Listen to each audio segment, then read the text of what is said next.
Écoute, ça, elle n'a pas de parole. Mais je te la chante quand même. Et je l'ai chanté, elle me dit, ça m'intéresse. C'est bien si j'envoie ça à Ehud maintenant. Je dis, ouais, c'est sûr. Ehud m'a appelé. Il me dit, j'ai écrit les paroles. Et il me les a lues. Je dis, waouh, c'est très très beau. Merci, merci, merci. Bye.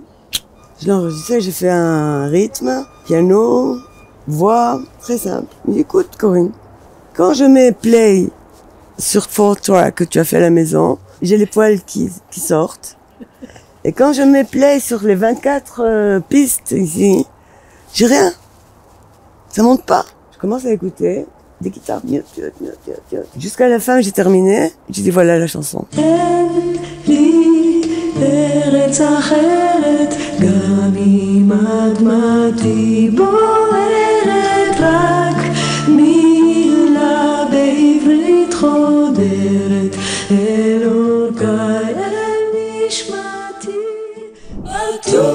מצחך זהב שחור אינני זוכר אם כתבו כך בשיר מצחך מתחרז עם עיניים ואור אין סוסים שמדברים עברית אין אנשים שלא מתים חפש באנטארקטיקה Corinne Halal, bonjour. Je suis ravie d'être avec vous aujourd'hui pour parler de votre carrière et surtout pour vous présenter aux francophones qui ne vous connaissent pas. Vous êtes, on peut dire, une icône de la chanson israélienne. Vous avez tout fait, vous êtes une artiste complète. Vous êtes connue pour vos ballades, pour vos collaborations avec, on va dire, ceux qui ont fait la musique israélienne, Ehud Manor, Arik Einstein, Yehudit Ravitz et tant d'autres. Vous êtes aussi une rockeuse, évidemment. Est-ce que ça fait chaud au cœur de savoir que vous avez un public tellement éclectique? Quand j'ai commencé ma carrière, j'avais 27 ans. Quand je savais ce que je voulais faire. Jusqu'à 27 ans, je savais pas tellement. Je chantais haut. Et quand j'ai décidé ce que je voulais faire, j'ai commencé à chanter bas. J'aimais pas ma voix haute. Pourtant, on s'en rappelle dans notamment la fameuse chanson à Tour Metzach Shachor Zahav. Vous êtes haut perché, mais voilà. C'est magnifique. Oui, mais j'ai décidé à ce moment-là de ma vie que je voulais plus chanter haut, que seulement bas. Et j'étais à Paris, j'ai vu une dame très importante dans la musique. C'était la cousine de Johnny Hallyday. Elle me dit, écoute Corinne, je suis prête à te donner quelqu'un pour écrire des paroles. Reste en France 1 an et je te fais un disque. Je dis non, non, non. D'abord en Israël. Je fais pas de disque en français d'abord. Mais pourquoi? Puisque vous étiez en bagarre avec cette identité oui, parce là. Que ça m'a pris des années de comprendre qui je suis. C'était dur au début quand vous êtes arrivée petite fille, vous ne parliez pas l'hébreu. C'est très dur, très dur. Pourquoi? D'apprendre la langue? Oui, d'apprendre la langue, d'écrire avec un stylo. Moi, j'écrivais avec la plume à Tunis, avec l'encre. Tout d'un coup, un stylo. J'étais la première dans ma classe. Là, en Israël, j'étais la dernière. Parce que je comprenais rien. Et seulement quand j'étais au Tichon, quand j'avais 16 ans, j'ai commencé à comprendre la Bible un peu. Mais ça m'a pris des années à comprendre vraiment l'hébreu parce que c'est très dur. Moi, j'étais amoureuse des lettres hébraïques. Je voulais écrire en hébreu, je voulais chanter en hébreu. Et quand j'ai compris que je pouvais faire du rock en hébreu, parce que tout le monde disait non, le rock en hébreu, ça peut pas être... je voulais changer quelque chose. Elle t'écrit les Motek, ne m'appelle pas Motek. Je voulais dire quelque chose, je voulais pas bien chanter. C'est l'époque de dire quelque chose. J'ai fait seulement ce que je voulais. C'est vrai. Si tu m'aurais demandé comment ta carrière était faite, je t'aurais dit, elle était faite de non. De dire non. On me demandait de faire quelque chose, je disais non. Et quand il y avait quelque chose que je voulais, je disais oui. Et j'avais le temps de dire oui. Quand tu dis à tout oui, tu veux pas avoir le vrai oui. Quand tu es là, et tu attends quelque chose de bon qui t'arrive. Pas tu dis oui à chaque chose. Et quand tu dis oui, vraiment, alors tu fais les choses qui vraiment te concernent, que tu veux faire. Quand tu as travaillé avec Yehudit Ravitz, c'est là où tu as connu tes premiers succès ou c'est avec d'autres? Comment tout ça s'est organisé? Parce que tu me parlais du rock, donc évidemment je pense forcément à Antarctica. L'Antarctica, c'est mon 3e disque. Et il y avait 2 disques avant que j'avais fait, c'était du rock israélien. Motek et Perot Sourim. C'était très fort, j'adore. T'avais eu du succès aussi avec ces albums-là. Oui, mais ça a pris du temps. C'est quoi la première chanson où vraiment ça a marché? C'était une chanson que j'avais écrite à un autre chanteur, à Arik Sinai, qui s'appelle Derra Kourkar. C'est une chanson qui a eu beaucoup de succès. Et on me téléphonait, Corinne, c'est à la radio, c'était à la radio. Je m'en fous. Et une fois, j'étais dans un taxi, et la chanson était à la radio. Et le conducteur m'a regardé il me connaissait pas. Alors il dit, hey, yesh devek khadash bamdina. Devek orani, voilà, yesh devek khadash. Devek, la clou. La sève de l'arbre, ouais. אתה חוזר בדרך הכורכר בפיתולי אותו מסלול מוכר ושוב נדמה שזה אותו צרצר שר. C'était trop tôt pour moi. C'était en 80. Ça veut dire quoi trop tôt? T'étais pas prête au succès? Non, j'étais pas prête à mon premier disque. Ça m'a pris du temps de comprendre qui je veux être. Qui je veux être dans la musique. Chaque chose est liée à autre chose. J'ai connu Ehud Manor, et j'ai connu Nathan Cohen à l'armée. Après, j'ai connu Arik Einstein parce qu'il travaillait avec un pianiste qui travaillait avec quelqu'un là-bas. Et moi et Yudit, on a fait des chansons avec lui. Et un jour, il me dit qu'il a un ami qui a besoin d'une chanteuse, que la chanteuse est partie au milieu et c'est une production très importante et que faut que tu viennes tout de suite. Et va le voir. Et c'était Miki Gavrielov. Et je suis rentrée dans les chaussures de cette fille.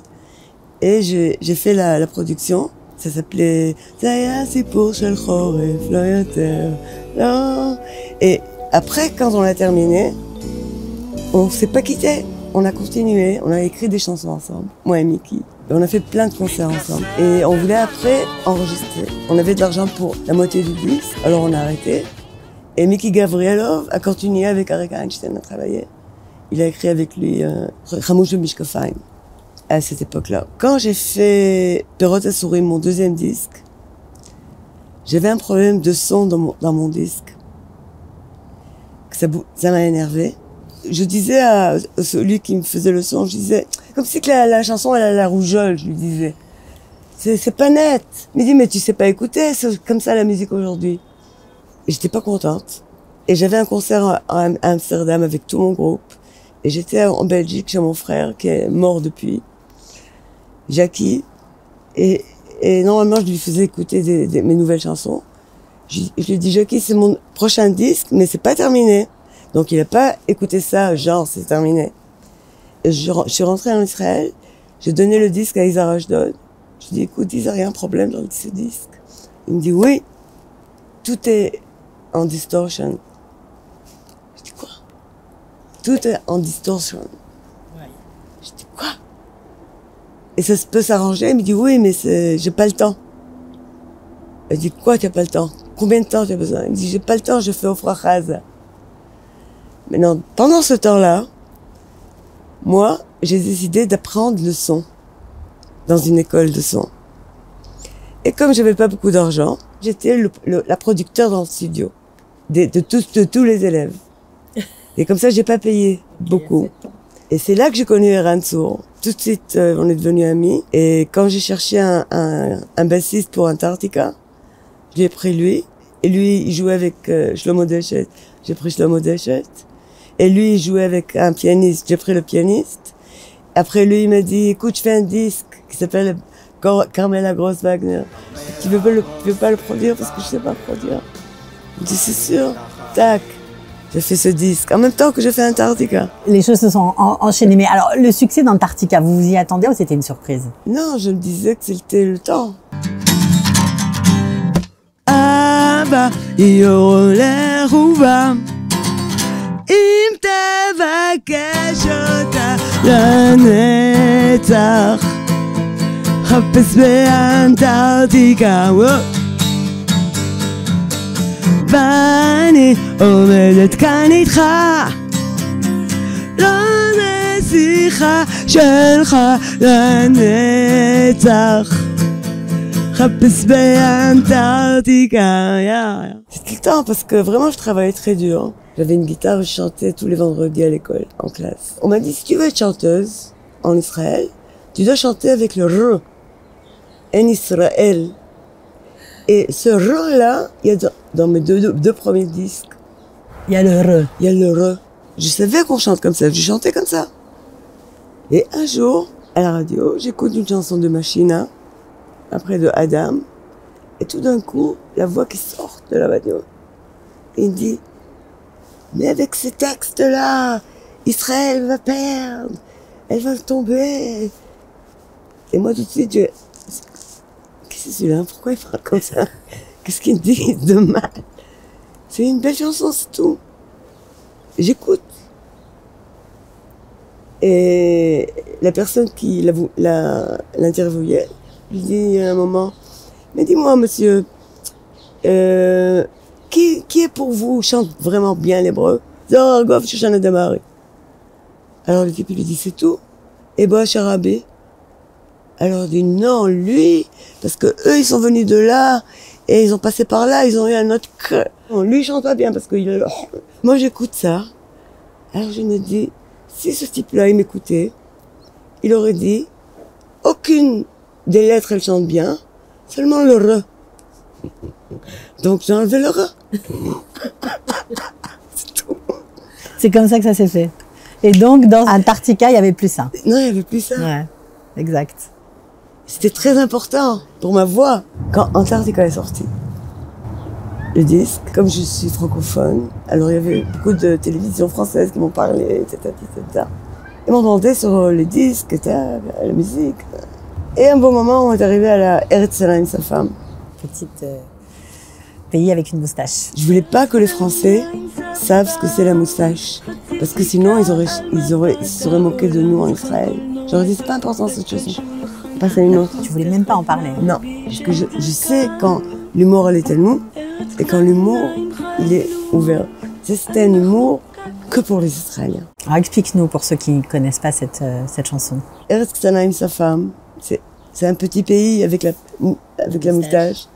Chatsid, si calme, Pat Haolam. Tout est aiguille sur la carte du monde. Sarkan Kolnoa, Dofek El Shulchan. Un acteur qui fait comme ça sur une table, qui décide sur la table fort comme ça. Ça décrit Israël. Ça décrit comment? Mais de l'intérieur. Comme nous on le voit, c'est ça. Voilà. Et c'est notre vision à nous, pour nous. Ouais, que pour nous. Tu penses qu'aujourd'hui, il y a de la place pour les artistes qui viennent d'Europe, qui viennent de France? Oui, il y a plein de places, parce que les gens, ils cherchent la musique. Et comme c'est un petit pays, mais un grand pays, c'est un pays qui sait absorber.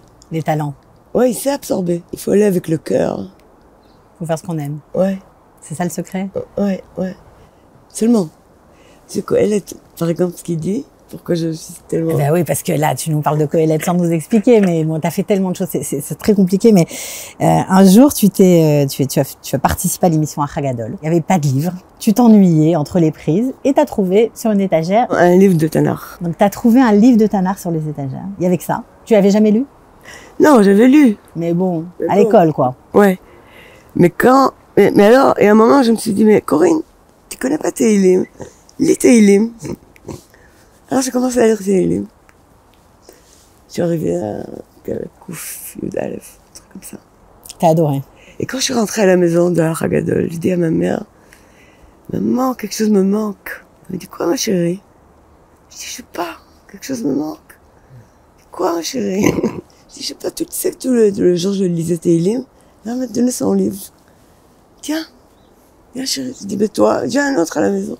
Et j'ai commencé à lire et j'adorais. Et dans cette époque-là, j'écrivais un disque avec Agi Michol qui écrit des textes en hébreu. C'est une des plus grandes en Israël. Elle écrit des textes qui vont avec la nature. Je dis, Agi, tu sais que je lis Tehillim, que c'est très très beau. C'est les plus beaux textes que j'ai lus de ma vie. Alors elle me dit, Corinne, c'est le plus beau texte qui existe. Elle, en tant qu'écrivaine, ouais, bien sûr. Ça m'a tellement touchée que vraiment, c'est vrai, c'est tellement beau. Alors vous vous êtes pas arrêté là, parce que vous avez fait des projets avec Tehillim, mais vous avez décidé de mettre en musique, de la musique sur Kohelet. Alors ça, vous avez étudié d'abord le psaume du roi David, et puis ensuite Shlomo Ameler qui a écrit Kohelet. Ouais. Et vous êtes tombé dedans... Très fort. Très fort, on peut le dire comme ça. C'était une grande découverte pour vous. Ouais. Quand j'ai décidé de le faire, j'ai décidé de lire sur lui. Je voulais savoir. Qu'est-ce qu'on pense de lui aujourd'hui? De ce texte aujourd'hui, ok. C'est très important pour moi pour voir où je vais. J'ai lu 3 livres. Vite. Et j'ai dit, Corinne, tu es tombée. Ça va être très dur. Et j'ai commencé à le copier. J'ai commencé à écrire les lettres.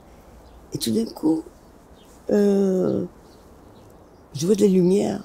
Je m'attendais à voir du noir. Et c'était pas du noir du tout ce que je voyais. Je voyais que de la lumière. Que de la lumière. Chaque mot était plus beau. Chaque lettre était plus belle que l'autre.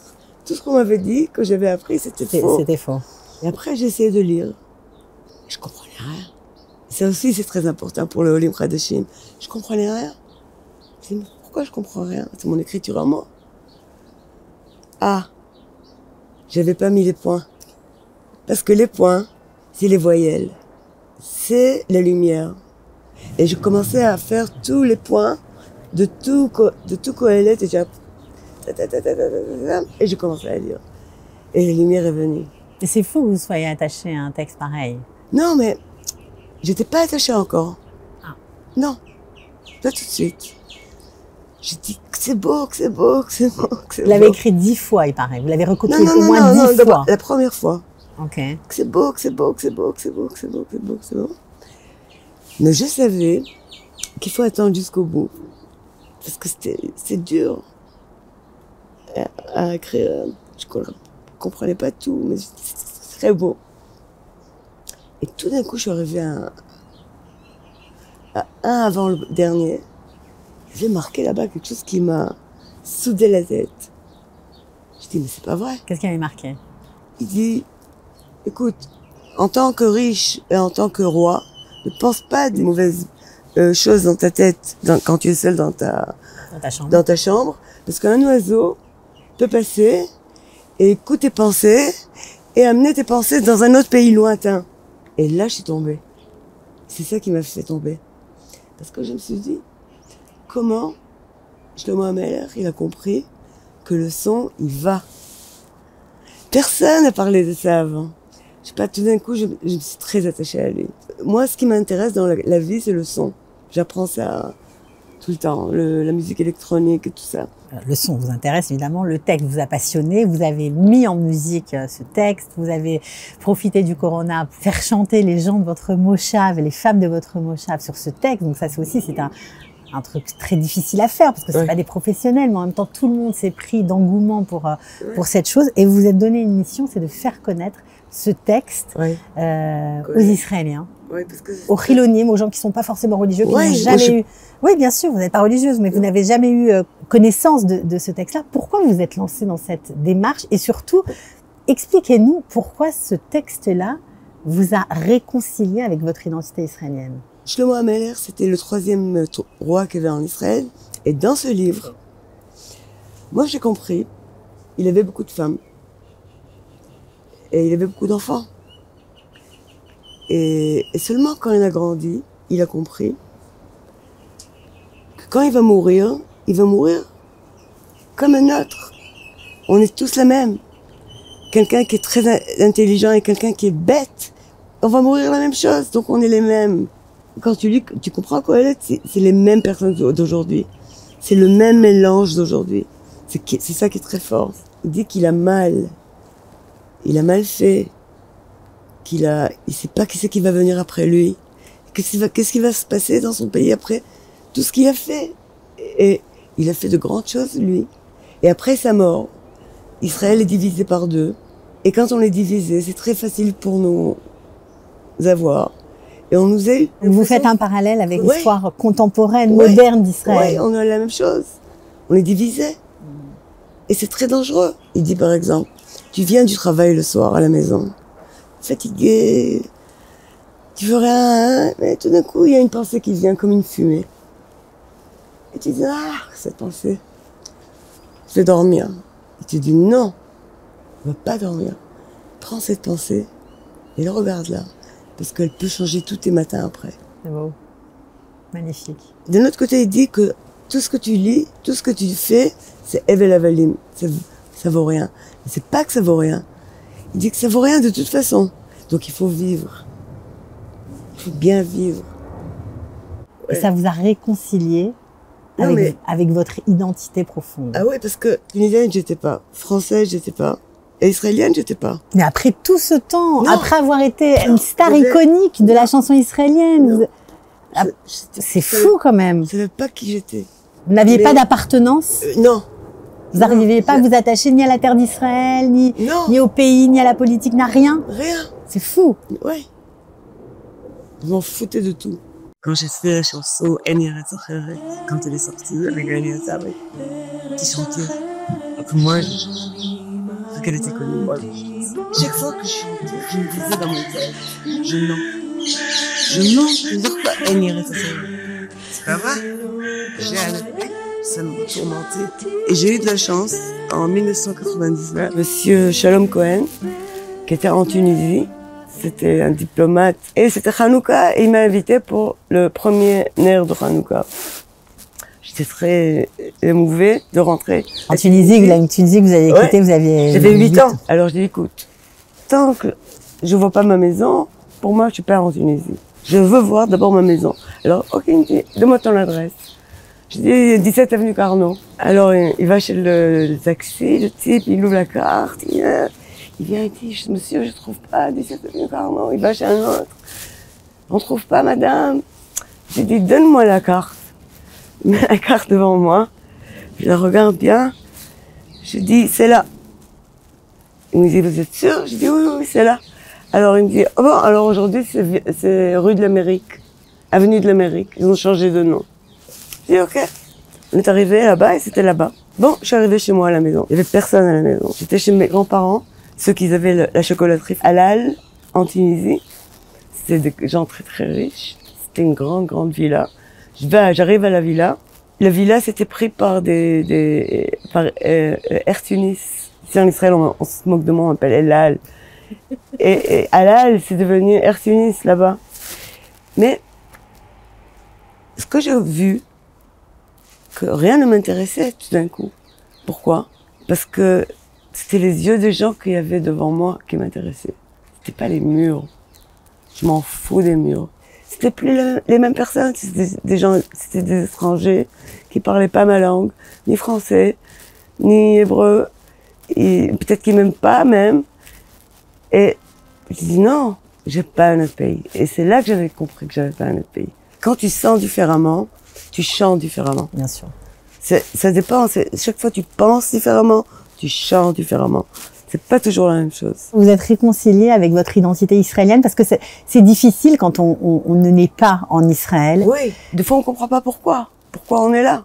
Moi, ça m'a pris des années pour comprendre pourquoi je suis là. Pour beaucoup, vous êtes une des premières, bon, je parle pas des gens qui ont traduit les albums de Georges Brassens et des choses comme ça, mais vous êtes une des premières qui a chanté en français à la radio israélienne, déjeuner le matin.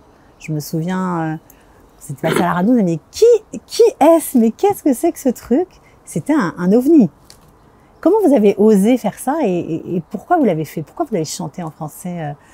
Parce que j'ai vu ce texte, une amie est venue me voir, j'habitais à Yafo, j'étais en train d'écrire Antarctica, et elle apprenait le français à Tel Aviv. Elle me portait une feuille, elle l'a mis sur la table, je lui ai fait du café et tout. Et j'ai posé mes yeux sur cette feuille, et je suis tombée amoureuse du texte. Du moment même. C'est un clic qu'il faut avoir, parce que il décrit une situation. Et moi, dans les textes, je cherche toujours ou une histoire, mais une histoire qui parle pas beaucoup, avec beaucoup de silence. Vous avez aussi beaucoup chanté en français, on le sait moins, avec Ehud Manor, qui a adapté des chansons françaises. Voilà.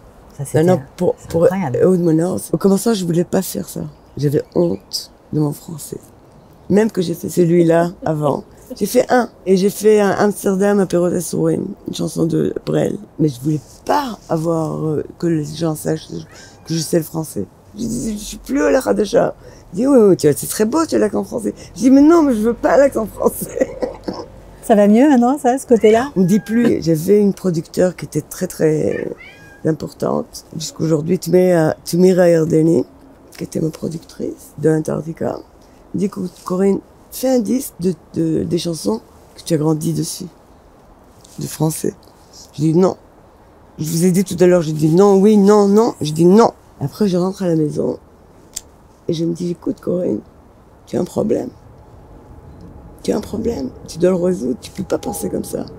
Si elle te dit ça, tu peux pas lui dire non.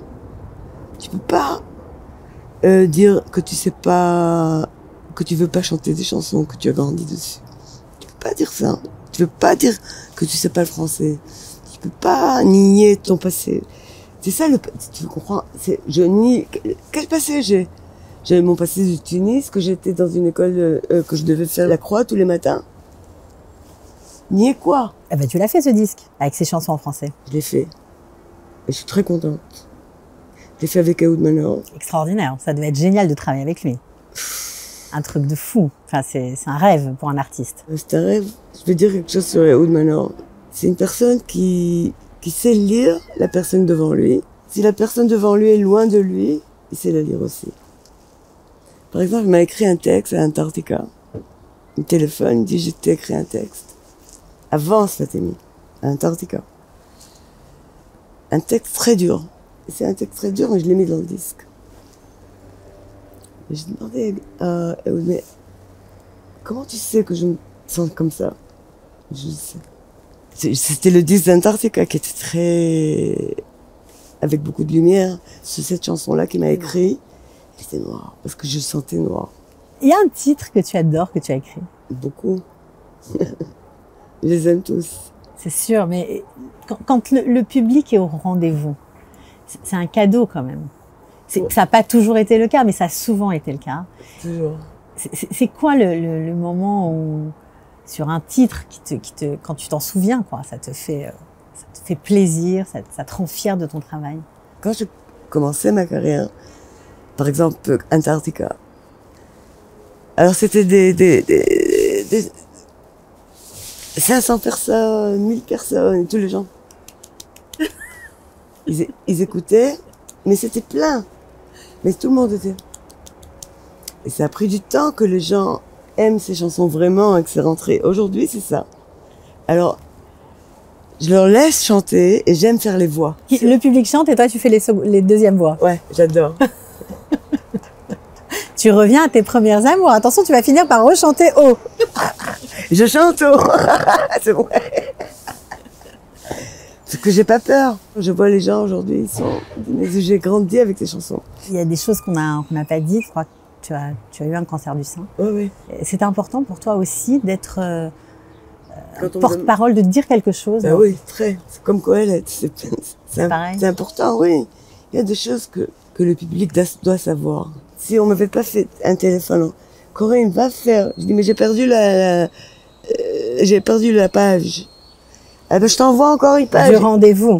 J'ai perdu la page et je voulais pas aller. J'avais 50 ans.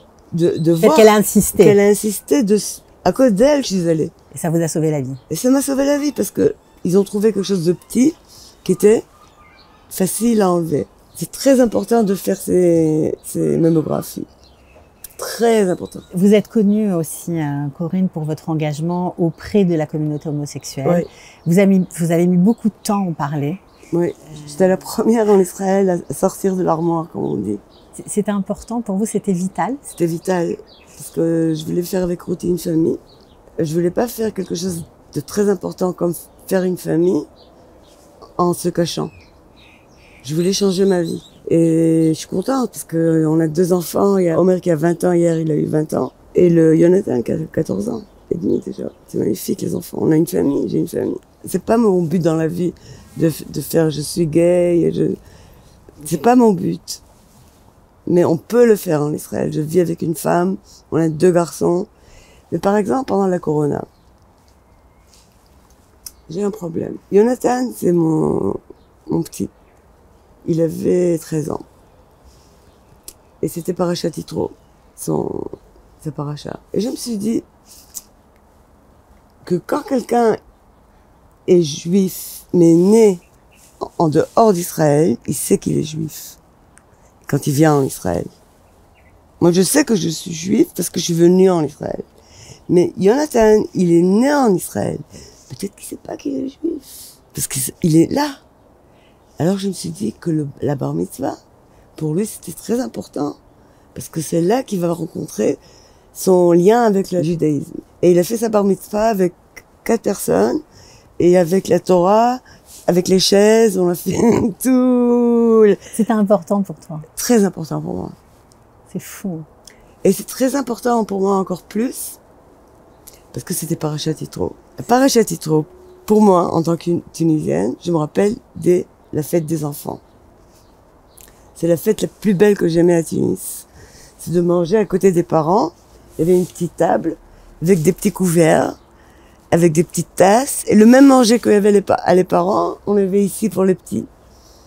Et j'adorais cette fête. Mais c'était une fête pour moi. Quand Jonathan, il a fait Parashat Yitro, et je me suis dit, mais c'était pour l'épidémie.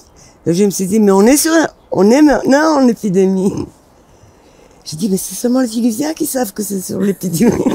J'étais en contact avec le président d'Israël, Rivlin, c'était. Et je lui ai écrit une lettre. Écoute, les Tunisiens, on a une fête. Et maintenant, c'est Parashat Yitro. Et il faut parler de ça, il faut que tous les Juifs le sachent. Pas seulement les Tunisiens. Il me dit, écoute, Corinne, c'est vrai ce que tu dis. Je dois parler à tout le monde. Mais en tant que président, je peux pas. C'est toi qui dois le faire. C'est quoi ton plus beau souvenir, Corinne? Ta plus belle rencontre? Bon, avec Charles Aznavour, j'ai fait un projet de ses chansons avec un acteur israélien que j'ai produit pendant la guerre de Tzukaitan. C'est très dur parce que c'est sorti juste pendant la guerre. Et Charles Aznavour est venu en Israël. Et on était invités, moi et lui, avec l'ambassadeur israélien. Et j'étais assise à côté de Charles Aznavour. Et à un moment, il me dit, tu sais comment j'écris des chansons? Je dis, comment? Il dit, j'écris. Je dis, quoi? Ça veut dire quoi? Ça passe. C'est comme le digital. Moi, je dis maintenant, j'ai pas dit au moment, mais maintenant, quand je dis ça, c'est comme le digital. Tu laisses ta tête dire. Tu penses pas. Quand on laisse aller, ça vient. Si on est bouclé, ça rien ne vient. Il t'a influencé beaucoup, Charles Aznavour? Non. Pas tellement? Non, j'étais très contente d'être avec lui. C'est tout. C'est comme si tu vois quelqu'un que tu donnes beaucoup de respect, qui te dit, c'est vrai que j'écris comme ça. Parce que moi aussi, j'écris comme ça. Et Shlomo Ameler aussi, il écrit comme ça. Et c'est pour ça que les gens qui ont écrit le livre sur Shlomo Ameler, qui changent tout le temps ses idées et tout, c'est pas vrai. Ils ont pas compris que quand une personne change de sujet, c'est parce qu'il pense. Et les pensées, ils sont pas longues. Ils sont tac, tac, tac, tac, tac, tac, tac, tac. Ça change tout le temps. C'est très dynamique. Ça, ils avaient pas compris. Charles Aznavour il m'a stampé. Il faut donner le respect à notre tête. Bah alors on a parlé de beaucoup de choses. C'est dur de tout résumer, mais en tout cas, j'espère que ça permettra à tous ceux qui ne te connaissent pas encore d'avoir envie de se plonger dans ta musique. Non, c'est pas seulement dans ma musique. C'est dans Israël. Parce que de venir en Israël, quand on n'est pas israélien, c'est très dur de parler la langue, de savoir ce qu'on va faire. Je crois qu'en Israël, c'est la seule place dans le monde que nous, les Juifs, on est protégés. On est vraiment protégés. Pourquoi tu dis ça? Je sens comme ça. Ici, j'ai pas peur. Quand je suis à Paris, j'ai peur. Quand je suis à Amsterdam, j'ai peur. Quand je me promène en dehors d'Israël, j'ai peur. Quand je suis en Israël, j'ai pas peur. Ce que je veux dire aux gens qui viennent maintenant, c'est qu'on ne devient pas israélien tout de suite. Ça prend du temps et il faut être patient. Parce que quand on comprend la langue, l'hébreu, quand on comprend ce que c'est Israël, quand on comprend comment on est devenu ce qu'on est, tu peux pas aimer quelque chose quand tu comprends pas. La musique, elle aide à l'hébreu. Moi, j'ai appris l'anglais avec les Beatles. Donc on peut faire pareil avec l'hébreu. Ouais. J'ai une amie à moi qui s'appelle Orlika, que tu connais, qui a sorti un disque magnifique de chansons israéliennes qu'elle a mis des paroles en français. Et elle chante en français et en hébreu sur ses chansons. Et elle aussi, les Français doivent le connaître, parce qu'elle aussi, c'est une Ola Khadasha qui fait une carrière israélienne, franco-israélienne. Il y a des gens ils comprennent le problème des Français qui arrivent maintenant. Et quand on fait des chansons Les chansons, c'est les paroles. Les paroles, c'est la vie. La vie, c'est Israël. Et quand tu comprends les paroles, tu comprends la vie, tu comprends l'humour. Je sais ce qu'ils vont passer et je sais que ça fait peur. Mais aujourd'hui, il y a beaucoup de choses qui peuvent leur aider, comme vous, par exemple. Ouais, Kalita. Très important. Je veux leur dire bienvenue parce que je suis très contente que les Français sont là parce que le manger est très bon.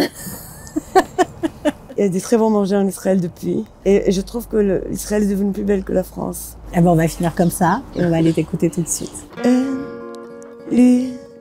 ארץ אחרת, גם אם אדמתי בוערת, רק מילה בעברית חודרת, אלוקיי